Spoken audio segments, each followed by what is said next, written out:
এই হলুদ ফুলকপিটা দিয়ে আজকে ফুলকপির চপ তৈরি করব, দেখি কেমন হয়। দেখতেও যেমন সুন্দর হয়েছিল, খেতেও কিন্তু তেমনই সুন্দর হয়েছিল। তো প্রথমে আমি কয়েক টুকরো ফুলকপি নিয়ে নিয়েছি, যেহেতু আমার অত ফুলকপি তো লাগবে না, তার জন্য আমি কয়েক টুকরো নিয়েছি। এবার এই ফুলকপিটার দেখুন, ডাঁটাটা দেখুন, এর ভিতরেও কিন্তু কমলা কমলা একটা ভাব। তো যাই হোক, ফুলকপিটাকে আমি ছোট ছোট কেটে জল দিয়ে ধুয়ে নিয়েছি।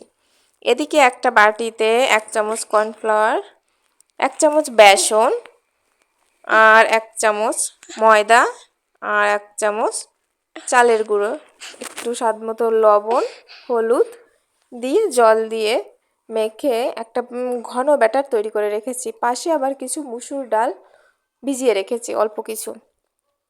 এবার এই কেটে রাখা ফুলকপিগুলো সেদ্ধ করতে দিয়েছি। এদিকে সেই ব্যাটারের ভিতর দিয়ে দেব পেঁয়াজ বাটা, রসুন বাটা একসঙ্গে, কিছু পেঁয়াজ কালি কুচি করে দিয়েছি, আর কিছু কাঁচা মরিচ কুচি করে দিয়েছি, আর সেই ভিজিয়ে রাখা ডালগুলো ধুয়ে দিয়ে দিয়েছি। এরপর এটাকে ভালো করে মিশিয়ে নেব একসঙ্গে।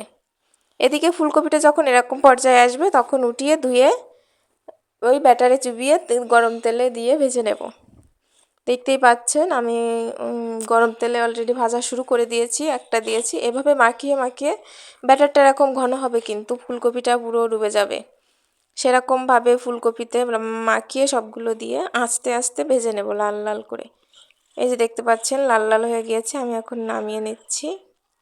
নামিয়ে নেওয়ার পর এগুলো যে খেতে এত বেশি সুস্বাদু হয়, একবার বানিয়ে খেয়ে দেখুন, বারবার খেতে মন চাইবে।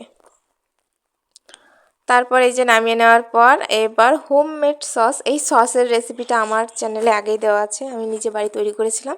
এটা দিয়ে মাখিয়ে মাখিয়ে খেয়ে নিয়েছি, দারুণ খেতে।